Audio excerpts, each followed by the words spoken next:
நமஸ்காரம். உங்கள் அன்பிற்கும் அபிமானத்திற்கும் வித்யாபுத்திரன் விஆர் ராஜா குளத்தூர்ந்து பேசுகிறேன். ஸ்ரீமாத்திரை நமக. இது என்னுடைய 656வது வீடியோ. இந்த வீடியோ என்ன பார்க்க போனால் குருகீதையினுடைய பார்ட் 2 பார்க்க போகிறோம். ராமகிருஷ்ணா மடத்து புக்கு. நான் ஸ்லோகத்தை வாசிக்கலை, நல்லா புரிஞ்சுங்க. இந்த புக்கை நீங்கள் வாங்கிக்கலாம்.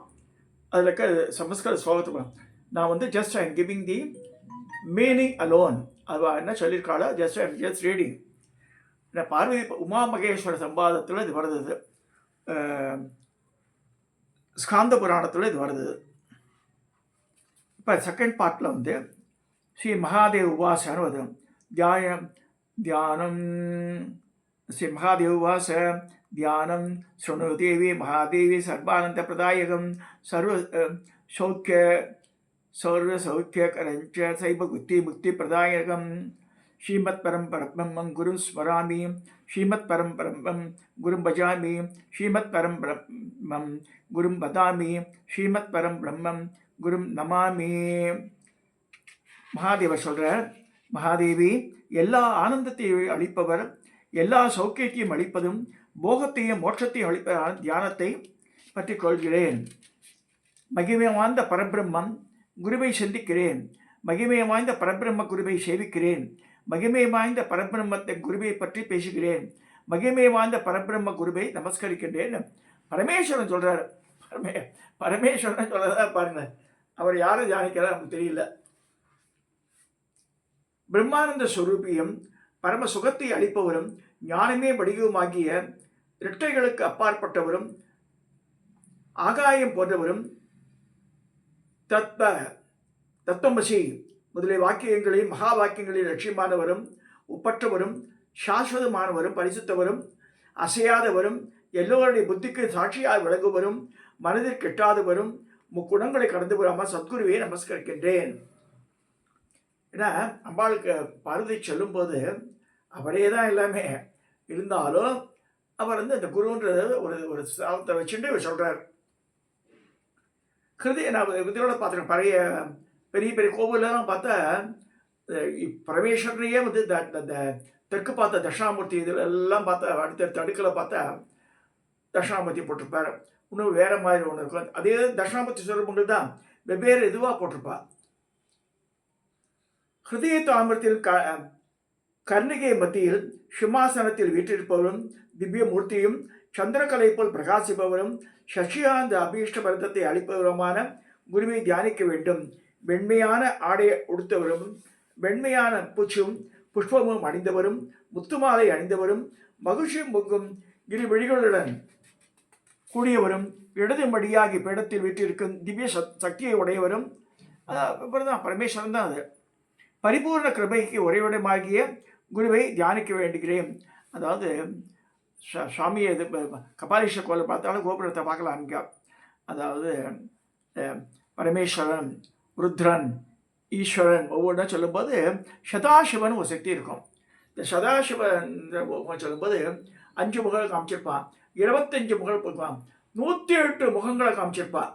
பாடி ஒன்று இருக்கும், நிறைய கைகள் இருக்கும், பக்கத்தில் இடது மடியில் சக்தியை உட்காந்துருப்போம். அந்த மாதிரி காமிச்சிருக்கோம். ஆனந்த வடிவரும் ஆனந்தத்தை அளிப்பவருமாகிய பிரசன்னமானவரும் ஞானஸ்வரூபியும் ஆத்மானந்த நிலையை பெற்றவரும் யோகிகளின் தலைவரும் போற்றத்தக்கவரும் பிறவிப்பணிக்கு வைத்தியருமாகிய ஸ்ரீகுருவை நான் நமஸ்கரிக்கின்றேன். சம்சாரமாகிய ஹாலாகால விஷத்தின் மயக்கத்தை தீர்க்க உலக மக்களுக்கு எந்த குருமார்களின் திருவடி தாமரைகள் குளிகை போன்றவையாகவும் ஆத்ம சுகமாகிய அமிர்த கடலை காட்டி கொடுப்பையாகவும் இருக்கின்றனவோ அவைகளை நான் வணங்குகிறேன். சிருஷ்டி, ஸ்திதி, சம்ஹாரம், நிகிரகம், அனுகிரகம் என்ற 5 விதமான செயல்கள் எப்பொழுதும் எவரிடம் பிரகாசிக்கின்றதோ அந்த குருவை நான் வழிபட வேண்டும். பாதகம்பத்தில் எல்லா பிறவி துன்பத்தையும் பொசுக்கும் காலாக்கினி உள்ளது. பிரம்மந்திரத்தில் 1000 தலைமையில் நடுவில் சந்திரமண்டலம் உள்ளது. 1000 இதழ் கொண்ட தாமரையில் அ க த என்ற அக்ஷரங்கள் முதலாக கொண்ட 3 பத்மங்களை உடைய ஹர்ஷ முக்கோணத்தின் மத்தியில் குருவை தியானிக்க வேண்டும். என்றும் உள்ளவரும் பரிசுத்தவரும் பொய் தோற்றத்திற்கு அப்பாற்பட்டவரும் வடிவற்றவரும் மாசற்றவரும் என்றும் விழிப்புடையவரும் அறிவும் ஆனந்தமே வடிவாகிய பிரம்மஸ்வரூபத்தை ஆகிய குருவை நான் நமஸ்கரிக்கின்றேன் சொல்றார். மிச்சமில்லாமல் எல்லா புவனங்களையும் சிருஷ்டியை கற்பிப்பவரும் வேதமனைத்தையும் கண்ணாக உடையவரும் ஷத் என்னும் பதத்தின் அர்த்தமாய் விளங்குவராகிய அனாத்ம குணங்களை கடந்தவரும் ஷத் என்னும் பதத்தில் கருத்தொன்றியவரும் நோக்கமுடையவரும் பிறவி குணங்களுக்கு அப்பாற்பட்டவரும் மோட்சமாகும் ஒன்றிலேயே திருவடியை உடையவருமான எப்பொழுதும் நிலை பெற்றிருக்கட்டும். எல்லா உலகங்களின் அழிவு இருப்பு முதலியவற்றை செய்யும் போது மாத்திரை கோலாகவும் கருணாரசத்தின் பொழிவாகவும் தத்துவ தொகுதியின் சமஷ்டி ஆகவும் உள்ள குருவின் தெய்வீக திருவடிகளை நான் எப்பொழுதும் நிலை பெற்றிருக்கட்டும் அப்படின்னு சொல்லி பார்வதிக்கு சொல்றார். பரமேஸ்வரன் சொல்றார். இதுவே உயர் தலம், இதுவே உயர் நலம், இதுவே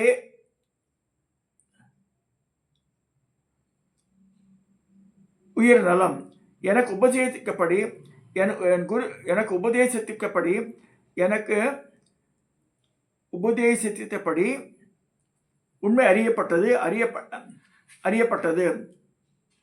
வெற்றி வெற்றி வெற்றி. ஹரியனுடைய உபதேசத்தால்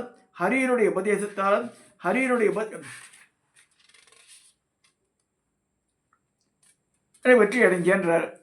இவ்வாறு குருவை தியானிப்பதால் ஞானம் தானாகவே உண்டாகும். குருவின் உபதேசத்தால் நான் முக்தன் என்று பாவிக்க வேண்டும். குரு உபதேசித்த வழிகளில் மனதை சுத்தமாக ஆக்க வேண்டும். தன்னுடைய அனுபவத்திற்குள்ளே அனித்திய பொருள்களை எல்லாம் இழிவாக கருதி ஒதுக்க வேண்டும். மகாதேவி இவ்வாறு கேட்டு, எவன் குரு நிந்தனை செய்கிறானோ அவன் சந்திர சூரியன்கள் உள்ளவரை கொடிய நரகத்தை அனுபவிப்பான். தேவி, கல்பம் முடியும் வரை தேகம் உள்ளவரை குருவை தியானிக்க வேண்டும். சுதந்திரம் உடையவனாயினும் குரு விஷயத்தில் லோபம் செய்யக்கூடாது. புத்திசாலியான சிஷியனால் ஒருபோதும் குருவின் முன்னணியில் ஹூம் ஹூம் என்று பேசக்கூடாது. குருவின் முன்னையில் எப்பொழுதும் பொய் பேசக்கூடாது. குருவின் சன்னதியில் அவரை நீ என்றும் ஹூம் என்றும் அவமரியாதையார் பேசுபவன் வனத்தில் தண்ணீர் இல்லாத இடத்தில் பிரம்மராட்சசனாக பிறப்பான்.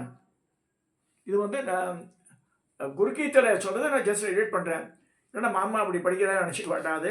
What ever is given just I'm reading. குரு என்ற பணியை தாண்டி செல்லக்கூடாது. அவருடைய உத்தரவின்றி ஒரு காரியத்தில் பிரவேசிக்கவும் கூடாது. குருவினுடைய நல்ல பாவனையால் பிரகாசிக்காத வழியிலோ திக்கிலோ செல்லக்கூடாது. இங்கே என்னுடைய மருமகள் பற்றி எனக்கு ரொம்ப சந்தோஷப்படுவேன். அவள் குரு அர்த்தம் இல்லாமல் ஒன்றுமே செய்ய மாட்டாதுமே. எல்லாமே குருக்கு அர்ப்பணிச்சிருவாங்க. குருவின் ஆசிரமத்தில் கெட்ட பானங்களை அருந்துவதும் சுற்றி அலையுதலும், குரு செய்யக்கூடிய தீட்சை, சாஸ்திர வியாக்கியானம், பிறரை ஏவுதல், கற்றல் எழுத முதலில் செய்யக்கூடாது. நம்ம செய்யணும். அதில் எங்கள் குருவாத்திலையும் சொல்கிறான். தம்பகாம்பா அவளுடைய ஜீவித காலத்தில் என்ன செய்வான்னு இப்படி பாப்பா உடனடியாக அந்த பார்வைக்கு உண்டான இது தெரிஞ்சுட்டு டக்கு டக்கு டக்குன்னு செய்வா பசங்கள்லாம். சிரம பரிகாரம் செய்து கொள்ளுதல், கட்டிலில் உட்காருதல், உலவி வருதல், அங்கங்களுக்கு போகத்தை நாடுதல், வேறு விதமான விளையாட்டுகள் அவற்றை குருவின் ஆசிரமத்தில் செய்யக்கூடாது. குருமார்களால் எது சொல்லப்பட்டதோ நன்றாயினும் தீதாயினும் அதை தாண்டக்கூடாது. இரவு பகலாய் குருவின் கட்டளையை நிறைவேற்றி கொண்டு குருவியிடம் அடிமை போல் வசிக்க வேண்டும். எனக்கு நம்ம சிஷ்ய பையன் பாபு உண்டு. அவன் சொல்லுவான், நான் என்ன உங்களுக்கு அடிமையா அப்படிங்கப்பா. இங்கே இப்போ இன்னைக்கு தான் தெரியறது. அப்படிதான் இருக்கணும். குருவிற்கு சமர்ப்பிக்காமல் எந்த பொருளையும் எவனும் அனுபவிக்கக்கூடாது. சமர்ப்பிப்பதை வண்டு போல் கிரகிக்க வேண்டும். இதனால் பிராணனம் அடையப்படும். பாதுகை, ஆசனம், படுக்கை முதலிய குருவிற்கு எது பிரியமோ அதையெல்லாம் நமஸ்காரம் செய்ய வேண்டும். காலால் எதையும் தொடக்கூடாது. குரு நடக்கும்போது அவருக்கு பின்னால் செல்ல வேண்டும். அவருடைய நிழலை தாண்டக்கூடாது. படோடமாக வேஷம் போட்டுக் கொள்ளக்கூடாது. அலங்காரங்களும் செய்து கொள்ளக்கூடாது. குருவை நிந்திப்பவரை கண்டால் அந்த இடத்தை விட்டு அகல வேண்டும். நிந்திப்பவன் நாவை ஏற்க சக்தி இருந்தால் அவரிடமே அந்த மாதிரி செய்யலாம். இல்லையே அந்த இடத்தை விட்டு போயிடணுன்றார். குருவின் உச்சிஷ்டத்தை அது உண்டு மிஞ்சியதை எவருக்கேனும் கொடுத்து விடக்கூடாது. அவருடைய கட்டளையை மீறக்கூடாது. அவருடைய உச்சிஷ்டம் முழுவதையும் வைத்துக்கொண்டு நித்தியம் வெளியே செல்ல வேண்டும்.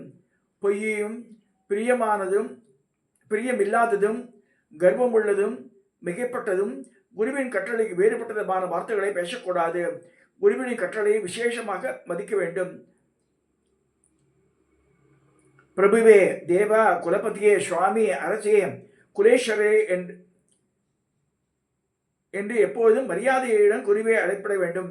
இங்கே நாதன் பையனும் என்னுடைய முதல் பையன் பிரதான சிஷ்யா அசோக் கோயம்புத்தூர்ல இருக்கான். ஃபோன் பண்ண முன்பதே சார் கூட சொல்கிறான், குருவே நமஸ்காரம் தான் சொல்லுவான் எப்பயுமே. இதுவே ஃபோன் கால் கூட சரி அப்படிதான் பேசுவான்.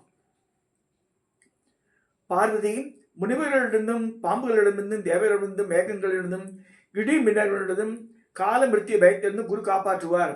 குரு சாபம் அடைந்தவரை காப்பாற்றுவதற்கு எல்லா வகையிலும் தேவர்கள் சக்தியற்றவர்கள், முனிவர்களும் சக்தியற்றவர்களே. தேவி, குரு என்ற 2 எழுத்து மந்திரத்தின் அரசு 2 எழுத்து மந்திரங்களுக்கு அரசு, அதாவது வேத வாக்கியத்துக்கெல்லாம் அப்பாற்பட்டதுன்றார். அந்த 2 எழுத்து ஸ்மிருதி வாக்கியங்களுக்கும் வேத வாக்கியங்களுக்கு குருவே நேரில் கண்ட உறைவிடம். பிறர் மரியாதையும் வெகுமானத்தையும் பூஜையும் கருதி தண்டமும் காவியுடையும்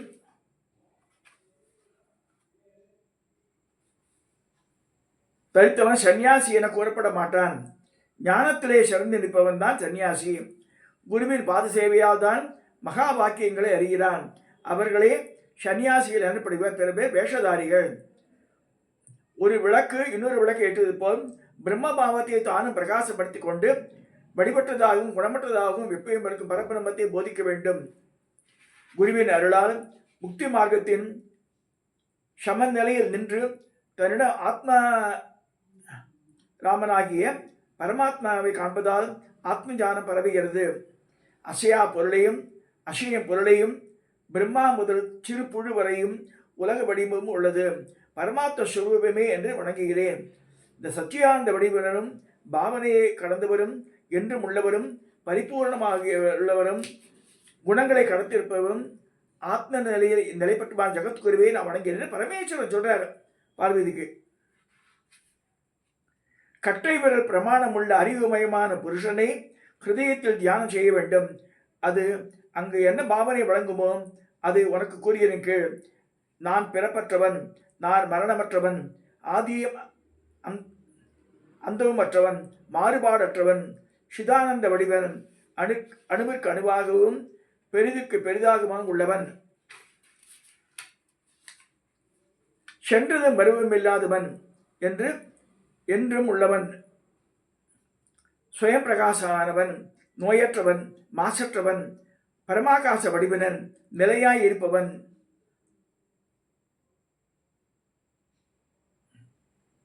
தெய்வற்றவன், ஆனந்த வடிவனன். பார்வதி, பிரம்மமான சுபாவத்தால் எட்டாதது, அடைய முடியாதது, நாமரூபம் இல்லாதது, சப்தம் இல்லாதது என்று அறிய வேண்டும்.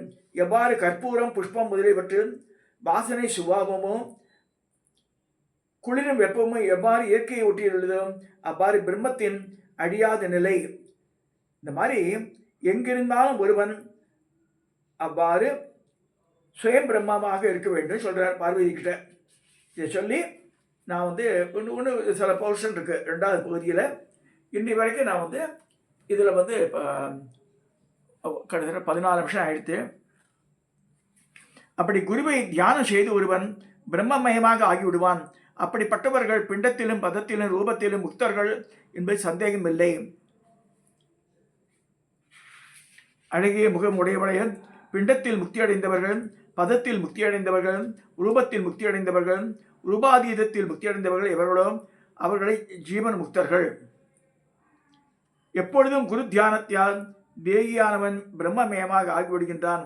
அவன் எங்கிருந்தாலும் எப்படி இருந்தாலும் முக்தனே. இங்கே சொல்லும்போது எனக்கு இதுதான் நான் சொல்லுங்க. யூசுப்னு ஒருத்தர் இருக்கார், நம்ம சிஷ்யரில் ஒருத்தர், கோயம்புத்தூர்லாம் இருக்கார். அவர் முஸ்லீம் வகுப்பை சேர்ந்தவர். ஆனால் இந்து மதத்தில் நல்ல ஞானம் உள்ளவர். எல்லா கோவிலுக்கும் போவார் மனைவியோட. ஆச்சரியமாக இருக்கும். கடவுளை வந்து எப்படியெல்லாம் அமைக்கிறான் பாருங்கன்ற வழிபடும் இது வந்து சமயம் அந்த மாதிரி ஆயிடுத்து. ஆனால் இந்து மதத்தில் ரொம்ப ஈடுபாடுபட்டு நிறைய கற்றுண்டு குருவே நமஸ்காரம் தான் சொல்லுவார். அவர் கூட சாமியும் சொல்லுவார். இல்லைன்னா வேத சாஸ்திரங்களில் சுகமில்லை, மந்திர யந்திரங்களில் சுகமில்லை, குருவின் அருளில்லாது வேறு இடத்தில் புவியில் சுகமில்லை. குருவினுடைய திருவடிய சமீபம் உள்ள சுகம் எப்படிப்பட்டதோ அந்த வேதாந்த சம்பிதமான ஷார்பாக மதத்திலோ வைஷ்ணவ மதத்திலோ பிரபாகர மதத்திலோ இல்லை. பற்றற்றவன் தனிமையில் வசிப்பியமான முனிவருடைய சுகம் எதுவோ அந்த சுகம் தேவேந்திரனுக்கும் இல்லை. எவன் பிரம்மரசத்தை பருகுவானோ, எவன் பரமாத்மாவில் திருப்தி எழுதுவனோ அவன் இந்திரனையே அற்பமாக கருதுகிறான். குரு வாக்கியத்தால் நிச்சயிக்கப்பட்ட இரண்டற்றதும் ஒன்றேயுமான பிரம்மன் தான் என்றில்லாத எப்பொழுதும் அபியசிப்பவனால் வனத்திற்கு செல்ல வேண்டியது அவசியமில்லை. வீட்டிலே கூட பண்ணலான்ற, இது வானப்பிரசம் போய் தான் பண்ணணும்னு அவசியம் இல்லைன்றார். குருவே சத்துவமயமான விஷ்ணு, ரஜோமயமான நான்முகன் பிரம்மா, தமோவடிமான ருத்ரன் ஆகிய ரூபங்களையும் சிருஷ்டித்து பரிபாலித்து சம்ஹரிக்கிறார். நான் பிரம்மமயமாகி அப்பரம்பொருளையே பார்க்க வேண்டும். எங்கும் நிறைந்ததும் அழிவற்றதும் அதற்கப்பால் வேறு எதுவும் இல்லை. எதிலும் பற்றற்ற அதில் சாட்சாத்காரமாக காரத்தை அடைந்து அதன் அருளால் ஒருவன் தன்னந்தனியனாகவும் பற்றற்றவனாகவும் சாந்தியுடையவனாகவும் இருக்க வேண்டும். அதாவது ஒரு லெவலில் வரும்போது செல்ஃப் ஆக்சுவலைசேஷன் ஒன்று இருக்குது. எதுவுமே தேவையில்லைன்னு தோணும் நமக்கு. திருப்பி எத்தனை வீடு வாங்குவேன், என்ன இவ்வளோ பணத்தை வச்சுட்டு என்ன செய்ய இல்லைங்க, டக்குன்னு ஒரு நாள் பிராணம் எடுத்து வச்சுங்க. we are not going to take anything. என்ன வேணுமோ, இந்த உலக வாழ்க்கைக்கு என்ன வேணுமோ அதை பற்றி கவலைப்பட்டு அதுக்கு ஏன் பண்ணால் போதும். சும்மா சும்மா சும்மா சும்மா வச்சுக்க முடியாது. நான் ஒரு காலத்தில் நானே என்ன சொல்கிறேன், நான் ஃபுல் நிறைய பாத்திரங்களை வாங்கிப்பேன். 2 பொண்ணுகள் இருக்குது, யாருமே எடுக்க மாட்டேன்றா. எங்கள் காலத்தில் நம்பர் ரூம் மாடியில் இருக்குது. பார்த்தா எனக்கே ஆச்சரியமாக இருக்குது.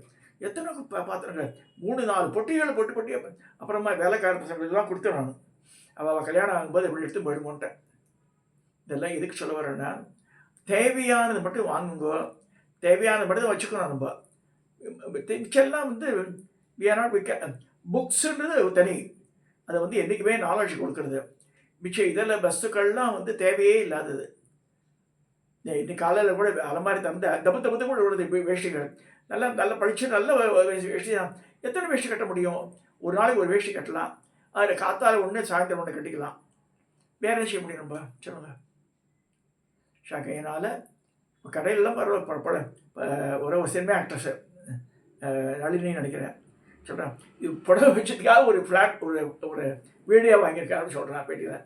அது பெருமையே கிடையாது நமக்கு. ஏன்னா வந்து அது கேனாட் யூஸ் 365 days கூட என்ன செய்ய முடியும் நம்ம அதை. அது ஒரு ஆசை இருக்கும். ஒரு லெவலில் வரும்போது இதெல்லாம் வேஸ்ட்டுன்னு தோண ஆரம்பிச்சிடும் நமக்கு. அந்த மாதிரி மனத்தை வளர்த்துக்கணும். பரமேஸ்வரன் சொல்கிறார், கிடைத்தாலும் கிடைக்காவிட்டாலும் சமசத்தனாகவும் குறைவாகவும் நிறைவாகவும் ஆசைப்படாதவன் எது கிடைத்ததோ அதை கொண்டு எப்பொழுதும் சந்தோஷம் அடைந்த மனத்தினராய் அது அனுபவிக்க வேண்டும். ஒரு தேகியானவன் தானே எல்லாமாகி இப்பூமியில் எப்பொழுதும் ஆனந்தமுடையவராய் எப்பொழுதும் அமைதி நிறைந்தவராய் எங்கிருந்தாலும் மகிழ்ச்சியுடன் இருக்கும் நிலை எதுவோ அதுவே சர்வஜ்ஞ பதம் என்று பெரியோர் கூறுகின்றனர். அவன் எங்கு நிற்கின்றானோ அந்த தேசம் புண்ணியம் நிறைந்தது. தேவி, இவ்வாறாக உன் முன்னிலையில் முக்தனுடைய ரஷணம் என்னால் கூறப்பட்டதை சொல்றார். அம்பாளுக்கு இவ்வளவோ சொல்றார் இந்த 2வது பாட்டில். வேத மார்க்கத்துக்கு புறம்பானவர்களும் பாவத்தின் மற்றவர்களும் நாசிகர்களும் வேத புத்தி உடையவர்களும் ஸ்ரீலோலர்களும் கட்ட நடத்திய உடுத்தவர்களும் நன்றி கட்டவர்களுக்கும் கொக்கு போன்று வாழ்பவர்களும் கர்மங்களிலிருந்து நடிபேர்களும் பொறுமை எழுந்தவர்களும் இழிவான தர்க்கவாதம் செய்தவர்களும் ஆசையமிக்கவர்களும் கோபம் உடையவர்களும் பிறரை விமர்சித்தும் கொடியவர்களும் வெட்கங்கட்டவர்களும் ஞான ரோபிகளும் மகா பாபிகளானவர்கள் குருவாக ஏற்கக்கூடியவர்கள் அல்ல. பிரியே, இவர்கள் என்று வேறான குருவே நன்கு விசாரித்து சேவித்திற்கு உரியவராவார். பரமேஸ்வரர் சொல்றார். ஸோ அந்த குருன்ற ஸ்தானத்தில் இருக்கவா எல்லாத்தையும் தொடர்ந்து இந்த சமநிலை இருக்கிறவாளாக இருக்கணும்னு சொல்றார். பரமேஸ்வரன் சொல்றாரு, ரகசியமானவர், திடமானவர், பிரீத்தியுள்ளவர், மௌனத்துடன் அடங்கியவர், ஒரே தடவையாக சிஷ்யனுக்கு அருள் புரிய வைப்பது எதிர்பாராது தன்னிச்சைப்படி வருபவர் என்று குருவானவர் 5 விதமாக கூறப்படுகிறார். குருமுகாக அடையப்படுவதெல்லாம் பாவத்தை போக்குவதாயும் நற்பயனை தருவதாயும் இருந்து எது எது தனக்கு இதமான வசுவோ அந்தந்த வஸ்துவை குருவிற்கு அர்ப்பிக்காமல் ஒழிக்கக்கூடாது. நல்ல விரதமுடையவளே, குருதேவருக்கு அர்ப்பணம் செய்யப்பட்ட வஸ்து எதுவோ அதனால்தான் சந்தோஷத்தை அடைகிறேன். குருவின் பாதுகையும் முத்திரையும் மூலமந்திரத்தையும் ரகசியமாக வைத்திருக்க வேண்டும். பரமேஸ்வரன் சொல்லி முடிக்கிறார். பிரியே, இவனால் எது செய்யப்பட வேண்டும் என்று அதை கூறுகிறேன். தேவி, உலகுக்கு உபகாரமான காரியம் செய்யலாம், ஆனால் லௌகீகமான காரியத்தை விளக்க வேண்டும். ஞானம் இல்லாதவன் லௌகீக தர்மத்தால் பிறவிக்கடலில் புகுகிறான். ஞானத்துடன் கூடிய கர்மம் எதுவோ அதையெல்லாம் நைஷ்கர்மிய சாந்தியை அடையிறது. இதை எழுதி தானம் செய்தால் என்ன பலனோ அது முழுவதும் ஒருவன் பக்தியுடன் படிப்பதாலும் கேட்பதாலும் அடைவான் என்று சொல்றார். தேவி, குருகீதையின் ஜபத்தால் ஒருவன் அளவற்ற பயனை எழுதுகிறான். எல்லா பாவங்களையும் போக்க வல்லது, எல்லா ஏழ்மையையும் நாசம் செய்வது, அகால மரணத்தை தடுப்பது, எல்லா சங்கடங்களையும் நாசம் செய்வது, யக்ஷர், ராட்சசர், பூதர்கள், திருடர்கள், புலி முதலிய பயங்களை போக்குவது, கொடிய குஷ்டம் முதலிய உபத்திரவங்களையும் தோஷங்களையும் நிவாரணம் செய்வது, குருவின் சந்நிதியால் என்ன பலனோ அதை படிப்பதாலேயே கிட்டும். நேர போய் பார்க்கணும் அவசியம் இல்லை, இதை குருகீதையை படித்தாலே போதுன்ற. பெரிய வியாதிகளையே போக்கும், எல்லா ஐஸ்வர்யங்களையும் சுத்தியும் அளிப்பதாகும். மேலும் வசியம் முதலிய தானே சிந்திக்கவும் மோகனம் எப்பொழுதும் இதை ஒரு ஜபம் செய்ய வேண்டும். தேவி, தர்பை, அருகம்புல், வெள்ளை கம்பளி போன்ற ஆசனங்களை உட்காந்து பண்ணலாம் சொல்கிறார். என் குருமாத்தா எல்லாருக்கும் கம்பளி தான். எனக்கே ஒரு கிட்டத்தட்ட 25 கம்பளி 2x2 இந்த கம்பளி ஆசனம் கொடுத்தா. என் சிக்ஷாளுக்கெல்லாம் கொடுத்தா. அந்த காலத்தில் நான் சொல்கிறது ஒரு 15 வருஷத்துக்கு முன்னாடி நடந்து 15-20 வருஷம் ஆகிடுச்சு. அவங்க கொடுத்து ஒயிட் கம்பளி. இந்த ஆசனத்தில் இந்த கட்டப்பலகால் உட்காருதுன்னு ஒரு லெவல் தான். இந்த மான் தோல், புலித்தோல்னு சொல்கிறாங்க, அதெல்லாம் வசதி, அதெல்லாம் இப்போ கிடைக்காது. பட் கம்பளி ஆசனம் கிடைக்கும். கம்பளி ஆசனத்தை பண்ணால் பலன் 100 மடங்கு சொல்லியிருக்கு. ஜபங்கள்லாம் இந்த வெள்ளை கம்பளி ஆசனத்தில் உட்காந்துக்கணும்னு சொல்லியிருக்கு. இது சொல்லி இந்த 2வது பகுதியை நான் நிறைவு செய்கிறேன். இது சப்ஸ்கிரைப் பண்ணுங்க, ஷேர் பண்ணுங்க, லைக் பண்ணுங்க.